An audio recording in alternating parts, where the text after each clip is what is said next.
जय हिंद दोस्तों। मुझे पता नहीं आप किसको सुन रहे हैं, कवि कुमार विश्वास को, एक राजनीतिक पार्टी में काम करने वाले कार्यकर्ता को, सोशल एक्टिविस्ट को, पर थोड़ी देर के लिए मुझे मत देखिए, मैं जो कहना चाह रहा हूं वो सुनिए।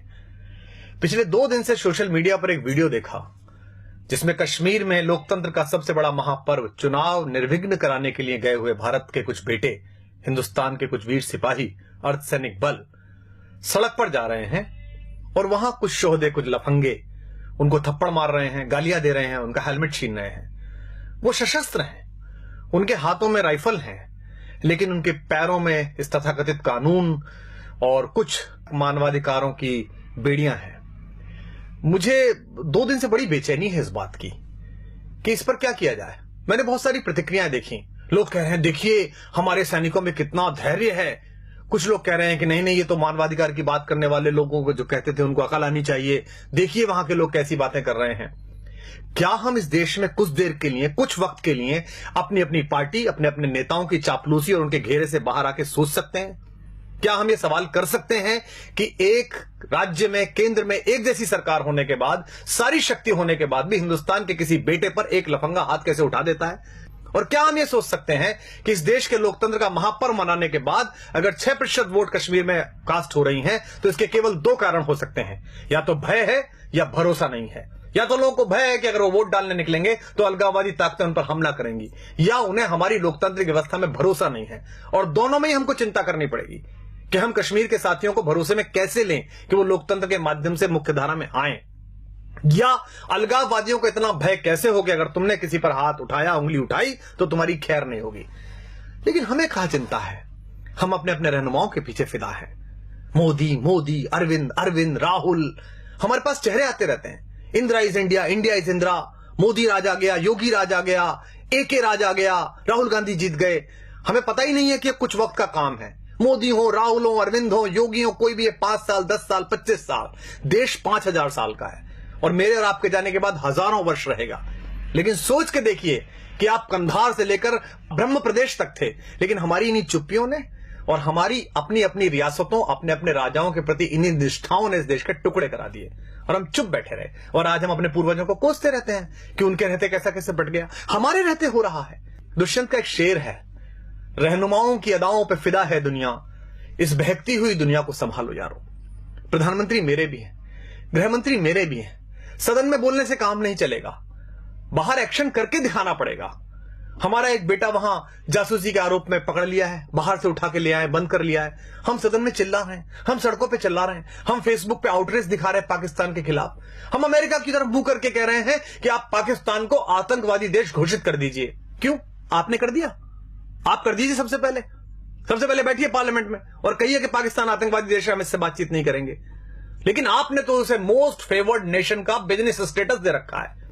कलेजे पे हाथ रख के बताइए, आप में से कितने लोग हैं जो पाकिस्तान से प्याज नहीं आई तो भूखे मर जाएंगे?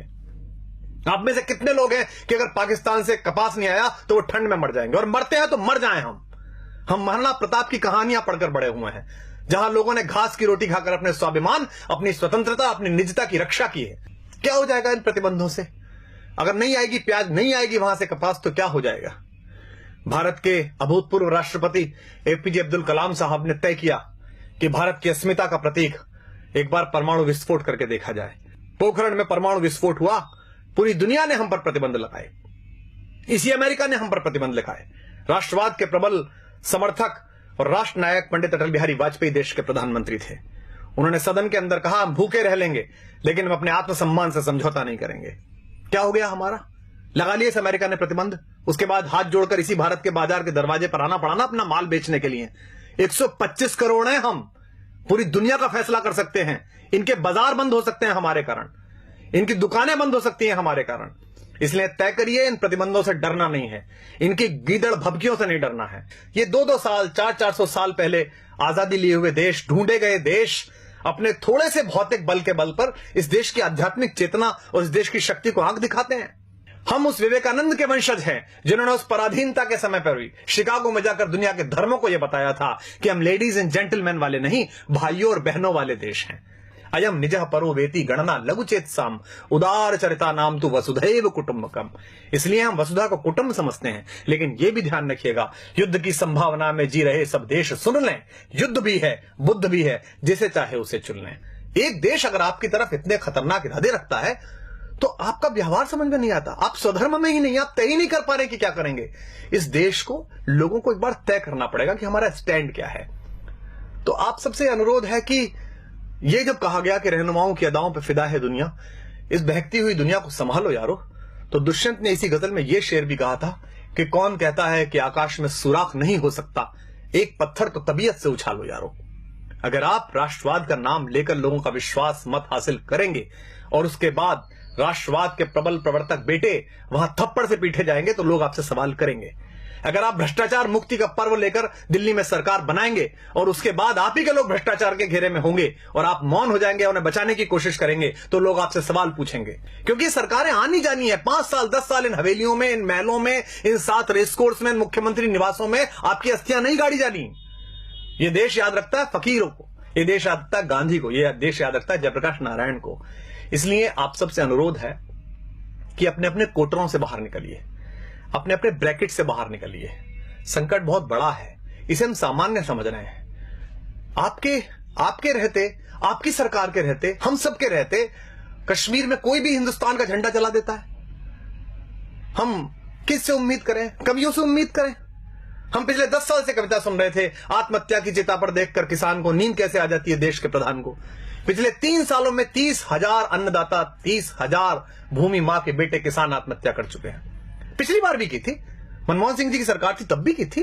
इन आंकड़ों के खेल में क्या उलझना? हम जंतर मंतर पर बैठे थे, हमारे सामने भी एक किसान फांसी पर झूल गया था, हमें भी नींद आनी बंद हो गई थी। लेकिन क्या इस पर कोई करेक्टिव मेजर्स उठा सकता है?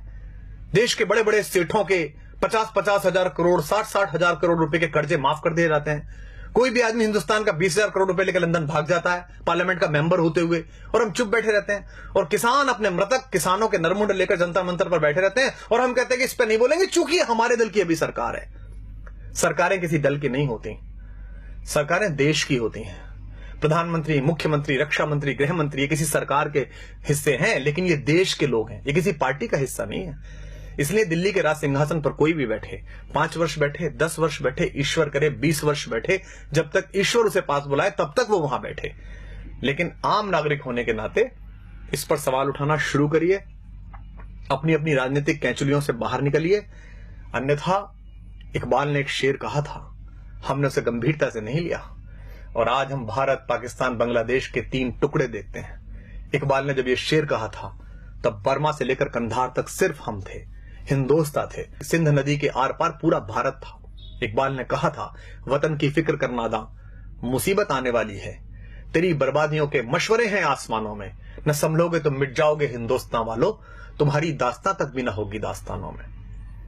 पिछली सरकार पाकिस्तान से बात करती थी तो हम सब लोग और विपक्ष के लोग कहते थे कि देखिए कैसी सरकार है, पाकिस्तान हमले कर रहा है, हम उससे बातचीत कर रहे हैं। बातचीत होनी चाहिए, लोकतंत्र में महत्व यही है कि आप बातचीत करते रहें। लेकिन अब कोई भी अचानक पाकिस्तान चला जाता है, लाशें आती रहती हैं, पठानकोट पे हमला होता है। जिस आईएसआई को हम 40 साल कहते रहे कि हमारे देश में अस्थिरता फैला रही है, आतंक फैला रही है, उस आईएसआई की टीम बुलाकर और हमारे सैनिकों की अगवानी में सिंहों की पेशी करवा दी कुत्तों के दरबारों में। वो पठानकोट में ढूंढने के लिए गए कि हत्याएं ठीक से हो गई कि नहीं हो गई, और उसके बाद उन्होंने जाकर कह दिया रावलपिंडी में कि वो आप ही ने खुद ने कर लिया होगा। हमारा स्टैंड क्या है? हम कहना क्या चाहते हैं दुनिया से? ये देश के सारे कारपोरेट मिलकर एक कॉर्पस फंड नहीं बना सकते जिसमें एक फेंसिंग हो जाए, जिसमें हम उनसे संबंध नहीं रखें? क्या अगले 10 साल 20 साल हम ये भूल सकते हैं कि हमारे आसपास कोई पाकिस्तान नाम का राष्ट्र भी है? हम कभी क्रिकेट खेलते हैं, कभी नहीं खेलते हैं, कब गुलाम अली को सुनते हैं, कभी नहीं सुनते हैं। उधर से गजल आ जाती है तो हमारी राष्ट्रीयता प्रभावित हो जाती है। धर्मशाला में क्रिकेट खेलनी है उनके साथ और इससे पैसा मिलेगा बीसीसीआई को, इससे कुछ सेठों के धंधे चलेंगे, कुछ लोगों के चेहरे चमकेंगे, तो हम कहते हैं नहीं नहीं, खेल तो होता रहना चाहिए, ऐसे संबंध क्यों खत्म करें? तय करिए कि देश है कि धर्मशाला है, कोई भी कहीं से घुसेगा या नहीं घुसेगा।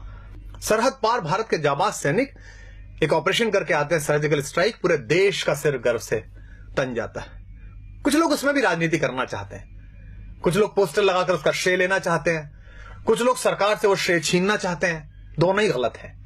उन सैनिकों को सलाम जिन्होंने बहादुरी के साथ भारत माता का मान ऊंचा किया और घर में घुस के उन आतंकवादियों को मारा। लेकिन उसी सेना का एक सिपाही हमसे शिकायत करता है देश से कि भाई आपके नेता आपके अफसरों की मिली भगत से मेरी दाल वो खा गए, मुझे हल्दी का पानी पीना पड़ रहा है, तो हम चुप हो जाते हैं। हमको लगता है नहीं अब चुप रहो, सरकार तो अपनी है। वो सिपाही किसका है, सरकार का कि भारत का? वो सिपाही भारतीय जनता पार्टी, आम आदमी पार्टी या कांग्रेस का नहीं है, वो हिंदुस्तान का सिपाही है। अगर आपने उसके हक में बोलना बंद कर दिया तो हिंदुस्तान की माएं अपने बेटों को सजा के सरहद पे भेजना बंद कर देंगे। आप नहीं जाते लड़ने, सैनिक जाता है। इस उंगली में एक पिन घुसा कर देखिए, उससे पता चलता है कितना दर्द होता है। वो सीने पर गोली खाने के लिए तैयार रहता है आपकी दृढ़ता के बल पर। एक सिपाही कहता है कि मुझसे काम कराए जा रहे हैं घरेलू, मेरे प्रति अत्याचार किया जाता है, तो वो गायब हो जाता है, मृत मिलता है, और हम बोलते नहीं है इस पर। मुझे भी याद है, मैं बहुत छोटा था, डॉक्टर मुरली मनोहर जोशी देश के एक बहुत बड़े राष्ट्रवादी नेता, भारत के मानव संसाधन विकास मंत्री बने बाद में, एक प्रखर वक्ता, एक बड़े पढ़े लिखे व्यक्ति, वो लाल चौक पर तिरंगा फहराने के लिए गए थे। जो आज देश के प्रधानमंत्री है नरेंद्र भाई मोदी, वो उस यात्रा के संयोजक थे। हम बड़े खुश थे।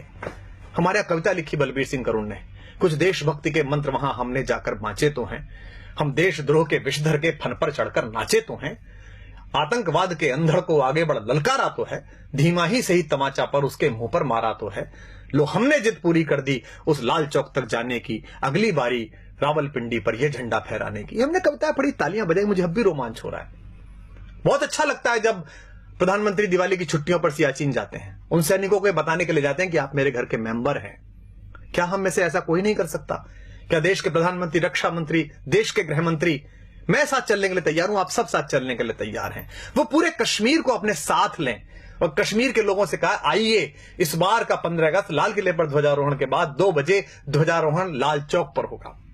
इतना बड़ा झंडा लगाएंगे हम कि उसकी छाया और उसकी फैर फैर पाकिस्तान तक दिखाई देगी। लेकिन हम बोलते नहीं हैं। लेकिन मैं बोलूंगा और आपको भी बोलना पड़ेगा, क्योंकि स्वर लय ताल छीन लो चाहे, प्राणों से भैरव गाएंगे। हम भी अगर नहीं बोले तो खुद को क्या मुंह दिखलाएंगे? अपनी संततियों के लिए, अपने समय के लिए और अपने देश के लिए खुद को तैयार करिए।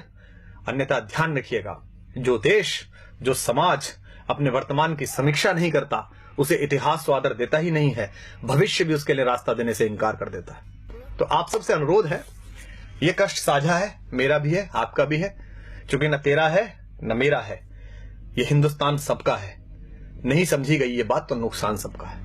मुझे आशा है कि युग के इस छोटे से चारण की, युग के इस छोटे से चंद्रबरदाई की आवाज इन नवीन पृथ्वीराजों के कान तक पहुंचेगी, इन चंद्रगुप्तों के कान तक पहुंचेगी, चाहे वो दिल्ली के छोटे सिंहासन पर हो या दिल्ली के बड़े सिंहासन पर हो। और आशा है कि अपने सामान्य से नागरिक, एक सामान्य से कवि, एक सामान्य से कार्यकर्ता की बात सुनकर वो इस देश के बारे में गंभीरता से वही सोचेंगे जो ये देश सोचता है। अगर आपको ये बात ठीक लगी हो तो इसे दूसरों तक पहुंचाइए।